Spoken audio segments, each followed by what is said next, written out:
मोदी जी के पास कुछ बोलने के लिए हो तो बोलेंगे ना। मोदी जी प्रेस कॉन्फ्रेंस कहाँ करते हैं? मोदी जी जो कुछ बोलते हैं वो बातें बोलते हैं ना जो उनको सूट करती है, और वो सीधा पब्लिक को बोलते हैं। वो सवालों के जवाब नहीं देते, वो अपनी बात बोलते हैं बस कि भाई मैंने ये कर दिया, मैंने वो कर दिया, मैं ये मैं वो।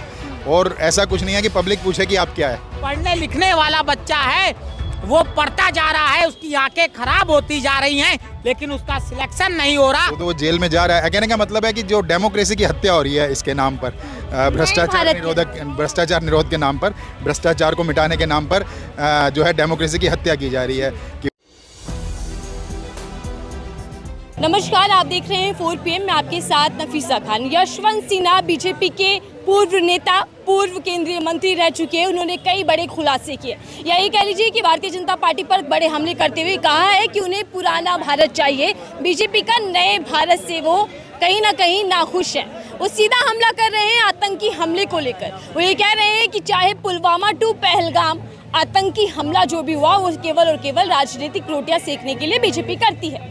अब ऐसे में जब पुलवामा हुआ था तब बीजेपी ने शहीदों के नाम पर खासकर पीएम मोदी ने वोट मांगे थे। अब बिहार के अंदर चुनाव है, उससे पहले आतंकी हमला है, तो ये सब कुछ जो हो रहा है वो केवल और केवल बिहार चुनाव के लिए हो रहा है। सवाल ये भी है कि क्या पीएम मोदी ऑपरेशन सिंदूर के जरिए कहीं ना कहीं राजनीतिक फायदा उठाना चाहते थे, जिसमें कमी नजर आ रही है। अब ऐसे में मैं जनता के बीच उतर चुकी हूँ और जनता से समझते हैं कि जनता की राय क्या है ऑपरेशन सिंदूर को लेकर, और साथ ही साथ बीजेपी के पुराने साथी जो खुलासे कर रहे हैं उसको लेकर। सर बहुत बहुत स्वागत है। क्या नाम है आपका? एडवोकेट सुशील कुमार दुबे। एडवोकेट हैं आप, तो चर्चा कानूनी तौर पर भी कर लेते हैं और नागरिक के तौर पर भी कर लेते हैं। सर, पुराने भारत और नए भारत की तुलना काफ़ी होने लग गई है। बीजेपी के नेता ही, पूर्व नेता जो रहे हैं, वो ये कह रहे हैं कि मुझे पुराना भारत चाहिए, बीजेपी वाला नए भारत नहीं चाहिए। देखिए, अब भारत बहुत बदल चुका है, लालच बहुत ज़्यादा है, बातें समाजवाद की हैं, लेकिन समाजवाद कहीं दिख नहीं रहा है। समाजवाद के नाम पर पूंजीवादी लोग आगे बढ़ चुके हैं। मुखौटे कई लगा लिए हैं लोगों ने, एक चेहरे पे कई चेहरे लगा लेते हैं लोग और अपनी राजनीति चमका लेते हैं लोग। आज जनता त्राहिमाम है, महंगाई बढ़ी हुई है। देखिए, जिन मुद्दों पे सरकार चलती है, जिन मुद्दों पे पार्लियामेंट में बहस की जाती थी, जब पुराने हमारे नेता गांधी जी भी यही कह गए, जब उनसे पूछा गया कि पार्लियामेंट कैसी होनी चाहिए, तो उन्होंने कहा कि वहाँ पर किसान की बात रखी जानी चाहिए कि किसान को MSP मिल पाई या नहीं मिल पाई, किसान को खेत में पानी मिल पाया कि नहीं मिल पाया, किसान गांव में सुरक्षित है कि नहीं है, व्यक्ति शहर में सुरक्षित है कि नहीं है, हमारी महिलाएं सुरक्षित है कि नहीं है। देखिए, मैं आज लिख रहा था, मैंने लिखा था कि महिलाओं की सुरक्षा कौन सुनिश्चित करेगा, महिलाएं करेंगी या सभी लोग सुनिश्चित करेंगे। अपराध बढ़ते जा रहे हैं, लोग अपराधी बन रहे हैं क्योंकि उन्हें न्याय नहीं मिल रहा है। तो ये आप नए भारत की परिभाषा बता रहे हैं? ये नया भारत की परिभाषा है, जो बदला हुआ भारत है। विकसित भारत दिखा तो रहे हैं, लेकिन हम शिक्षा को महंगी कर रहे हैं। हम रिसर्च एंड डेवलपमेंट पे काम ही नहीं कर रहे हैं। R&D हमारी 0 हो गई है। एजुकेशन पॉलिसी तो इतनी बढ़िया है कि हमने फर्जी डिग्रियां बांट दी, हमने नीट का पेपर आउट करा दिया, हमने उसको जिसको एप्लीकेशन लिखने नहीं आ रही है उसको हमने ग्रेजुएट बना दिया। आज शिक्षा नीति इस पायदान पे खड़ी है। जो पढ़ने लिखने वाला बच्चा है वो पढ़ता जा रहा है, उसकी आंखें खराब होती जा रही हैं, लेकिन उसका सिलेक्शन नहीं हो रहा क्योंकि सीटें बेची जा रही हैं, लिटरल एंट्री से लोगों को भेजा जा रहा है। आज अभी मैं पढ़ रहा था, कुछ दिन पहले हमारी राष्ट्रपति माननीय द्रौपदी मुर्मू जी ने ये बात कही कि आज संविधान का उल्लंघन हो रहा है। बहुत अच्छा लगा कि कोई कुछ तो बोला, क्योंकि जब ये बोलते हैं कि आप, राजनीति में एक शब्द है कि अगर आप बोलना नहीं जानते, आप अपने विचारों को रखना नहीं जानते, या आप जनता के, देखिए एक बार चर्चा हुई कि एक अनपढ़ व्यक्ति विधायक बन जाएगा और एक पढ़ा लिखा व्यक्ति IAS बनेगा, तो उसमें ये कहा गया कि लोकतंत्र है, लोकतंत्र में हो सकता है जो व्यक्ति पढ़ा लिखा नहीं है, लेकिन हो सकता है वो बहुत कड़ा हो, बहुत एक्सपीरियंस नहीं पढ़ पाया, उसके पास उतने साधन नहीं थे, उनके माँ बाप के पास उतनी आर्थिक स्थिति अच्छी नहीं थी। लेकिन ये तो पुरानी बात है ना। अब नए भारत में नए प्रधानमंत्री नरेंद्र मोदी जी हैं, जिनको यशस्वी कहा जाता है, जिनको ताकतवर कहा जाता है, सबसे मजबूत प्रधानमंत्री देश को मिलेंगे। ये दावे किए जाते हैं। मजबूत, आप ये देखिए तलाक बढ़ रहे हैं, शादियां कम हो रही हैं, डिस्प्यूट बढ़ रहे हैं, साइबर क्राइम अभी देखिए सॉफ्टवेयर के द्वारा क्राइम किए जा रहे हैं, लोगों के दिमाग से खेला जा रहा है, आर्थिक गुलामी की तरफ हम लोग बढ़ते जा रहे हैं, सामाजिक क्योंकि देखिए जब तक आर्थिक गुलामी रहेगी, जब तक देखिए आप नोटबंदी गुलामियों की जंजीरें तो केंद्र सरकार तोड़वाने के लिए काम कर रही है। नहीं, आप देखिए ना क्या क्या हुआ भारत बदले जा रहे हैं ताकि गुलामी की निशानियां ना बचे, इसीलिए तो भारत की सरकार काम कर रही है। देखिए अभी यहाँ पर सिंदूर यात्रा थी, बहुत गर्मी, कोई टेंट लगाने का नहीं, जिन्होंने भी किया अच्छी बात है, आप सेना को, लेकिन सेना को भी कहाँ सम्मान दिया। एक हमारे सेना से व्यक्ति आए थे, हैं यादव जी थे, वो मोदी जी के खिलाफ लड़ गए, तो ये पता चला कि भाई उनका परिवार ही बताओ डिस्ट्रबल में हो गया, पेंशन रोक दी गई। ये सेना का मजाक हो रहा है, अच्छा, ये सेना के सैनिकों का मजाक हो रहा है।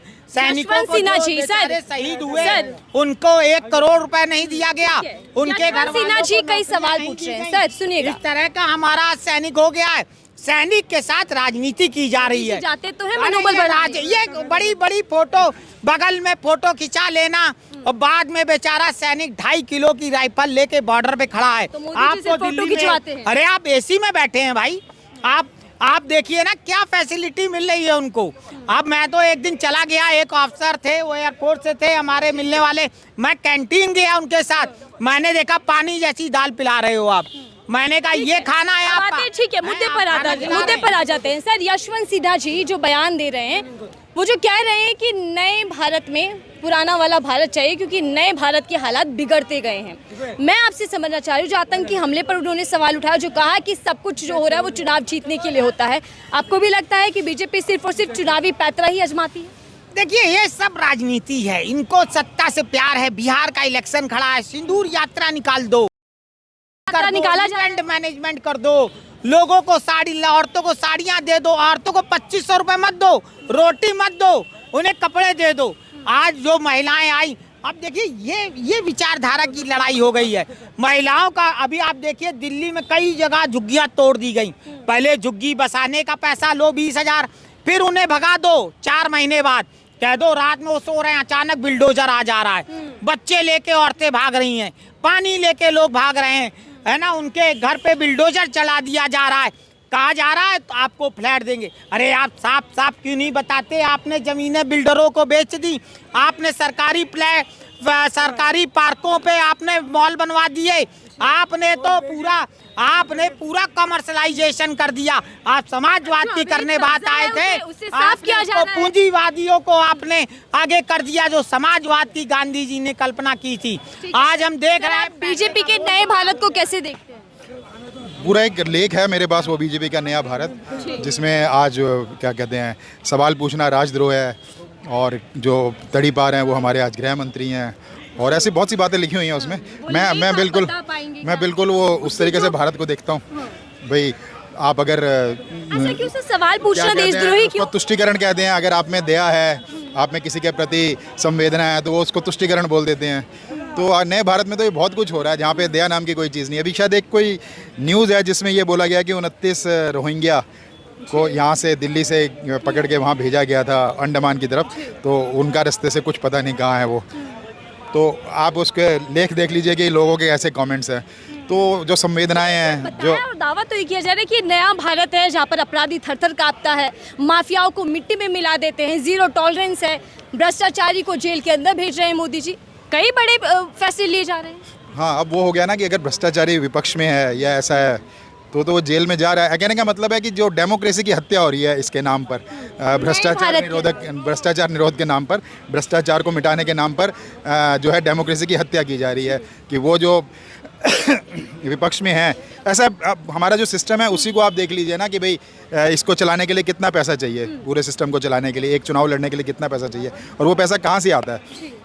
आप इन चीज़ों पर अगर आप, मोदी जी मजबूत प्रधानमंत्री हैं, मोदी जी जिस तरह से प्राइम मिनिस्टरशिप कर रहे हैं वैसे इंदिरा गांधी ने भी की थी, लेकिन अभी देखो आगे होता क्या है। वो तो मजबूत है, लेकिन उनकी मजबूती से भारत मजबूत हो, मुझे ये नहीं लगता। आपको नहीं लगता कि उनकी रणनीति या कूटनीति इतनी मजबूत है? बिल्कुल, आप देखिए हमारा जो पाकिस्तान के खिलाफ युद्ध हुआ है, तो ये तो यहाँ पे दिखाने के लिए है ना, वो कितने देश घूमे हैं। और उसका युद्ध पर सर- इसका अल्टीमेट क्या हुआ है? इसका अल्टीमेट क्या हुआ कि इंडिया के साथ शायद कोई कंट्री नहीं खड़ी थी। आप ये सवाल आप भी उठा रहे हैं, ये सवाल कई लोग उठा रहे हैं कि भारत के साथ कौन खड़ा था। खैर सर, बीजेपी के पूर्व नेता हैं यशवंत सिन्हा जी, वो ये कह रहे हैं कि पुलवामा हो या पहलगाम आतंकी हमला हो, सब कुछ बीजेपी राजनीतिक फायदा उठाने के लिए करवाती है या करती है, ये आरोप भी लगा रहे हैं। बिल्कुल बिल्कुल, ये तो मतलब इसका पूरा ये जो आज कल या परसों यहाँ पर हुआ, सोमवार को इतना बड़ा प्रदर्शन किया गया है, वो किस बात के लिए किया गया? वो खाली एडवांटेज लेने के लिए किया गया ना, पॉलिटिकल एडवांटेज लेने के लिए किया गया। नहीं तो हमने क्या पाया है? ये अगर ये सवाल करो तो वो देशद्रोह है कि हमने इस युद्ध में हमें मिला क्या है, ये सवाल आप नहीं कर सकते। लेकिन प्रदर्शन आप करो खूब कि हमने तो अंदर घुस के मारा, तो हमने ऐसे मारा, तो हमने वैसे मारा। लेकिन जो सीज़ फायर आपको बोलना चाहिए वो यूएस ने बोला है। अगर ये सवाल उठाओ तो आप देशद्रोही हो। सवाल यशवंत सिन्हा जी भी उठा रहे हैं कि आखिर सीज फायर की खबर अमेरिका से क्यों आती है निकलकर। सर, मोदी जी अभी भी चुप्पी साधे हैं, मोदी जी ने अभी भी इस पर कुछ नहीं बोला खुलकर। तो मोदी जी के पास कुछ बोलने के लिए हो तो बोलेंगे ना। मोदी जी प्रेस कॉन्फ्रेंस कहाँ करते हैं? मोदी जी जो कुछ बोलते हैं वो बातें बोलते हैं ना जो उनको सूट करती है, और वो सीधा पब्लिक को बोलते हैं। वो सवालों के जवाब नहीं देते, वो अपनी बात बोलते हैं बस कि भाई मैंने ये कर दिया, मैंने वो कर दिया, मैं ये मैं वो। और ऐसा कुछ नहीं है कि पब्लिक पूछे कि आप क्या है। पब्लिक की नज़र में वो, आपके हिसाब से 11 साल जो गए हैं देश के अंदर, वो कैसे रहे? देखिए लगातार मजबूत की जा रही है सरकार को, लगातार जो है पार्टी को मजबूत किया जा रहा है, लगातार ऐसे ऑफिसेस बनाए जा रहे हैं जिनके पास ज़्यादा डाटाज हैं उनके मुकाबले, चुनाव आयोग के मुकाबले। यहाँ पर बेशक वो जाति की बात नहीं करते, लेकिन उनके पास जो मतलब वोटर्स के डाटा हैं उसमें सब कुछ लिखा हुआ है कि भाई इसका रुख क्या है, ये किसको वोट दे सकता है। तो उनके पास इतना बड़ा डाटा है कि वो मैनिपुलेट कर सकते हैं सिस्टम को। आपने कहा कि जो सवाल करेगा वो देशद्रोही है, तो क्या ये माना जाए सर कि लोकतंत्र के अंदर सवाल करने वाले पर देशद्रोही, लेख लिखने वाले पर एफआईआर और जेल, लेकिन जो बीजेपी के नेता है उन पर कोई एक्शन नहीं? हाँ बिल्कुल, ये तो दिखाई दे रहा है ना। सिर्फ बीजेपी के नेता ही नहीं, अगर आप बीजेपी में शामिल हो जाते हो, आप करप्शन के आप पे इल्ज़ाम है और आप बीजेपी में शामिल हो जाते हो, तो कुछ टाइम के बाद आप देखोगे कि आपसे वो इल्ज़ाम हटा लिए गए हैं, कोर्ट वो इल्ज़ाम के लिए आपको बरी कर देती है।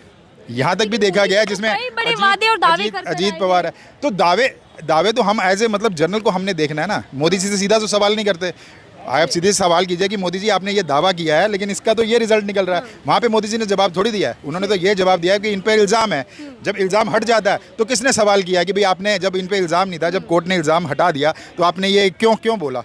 तो वो तो सवाल का जवाब नहीं देते। सर, जब सवाल किया जाता है मोदी सरकार से तो कुछ लोग ये आरोप लगाते हैं कि आप मोदी विरोधी हैं, और मोदी विरोधी मतलब देश विरोधी। ये परसेप्शन तो बनाना है ना। सरकार विरोधी हो तो आप देश विरोधी हो। जब आप जब आप सरकार में और देश के अंतर को ख़त्म कर देंगे तभी तो आप वो मतलब अलोकतांत्रिक सरकार या ऐसी सरकार की बात कर सकते हो ना। अदरवाइज अगर आपके नॉलेज में सरकार और देश में फ़र्क है तो आप बिल्कुल लोकतांत्रिक बातें करेंगे। तो आपको लगता है कि पुराना भारत ज़्यादा बेहतर था आम जनता के लिए? इसमें पुराना या नया बात नहीं है। भारत वो बेटर है जहाँ पर हमारी बातें सुनी जाएंगी।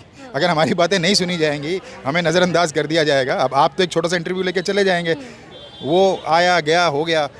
लेकिन अगर मैं कोई इतनी अहमियत वाला इंसान हूँ, किसी यूनिवर्सिटी में पढ़ाता हूँ जहाँ पे मैं इन्फ्लुएंस कर सकता हूँ लोगों को, तो वहाँ पे तो मुझे गिरफ्तार कर लिया जाएगा ना। अब बाकी आप जो मर्जी बोलते रहे, अगर सरकार को उसका फर्क नहीं पड़ रहा तो ठीक है। बिल्कुल, देखिए सवाल कोई भी करे सरकार जवाब नहीं देगी। अब सरकार के पुराने साथी ही क्यों ना आरोप लगाएं या सवाल करें तो भी जवाब नहीं मिलेगा। लेकिन यहाँ यशवंत सिन्हा जी खुले तौर पर सवाल भी कर रहे हैं, आरोप भी तौर पर ये कह रहे हैं कि बीजेपी राजनीतिक फायदा उठाने के लिए हर कदम उठाती है, चाहे वो आतंकी हमले रहे हों या फिर विपक्ष पर कोई कार्रवाई रही। और यही आम जनता की राय है। बहरहाल इस रिपोर्ट को लेकर आपकी क्या राय, जरूर साझा कीजिएगा। देखते रहिए 4 PM। मैं थी आपके साथ नफीसा खान।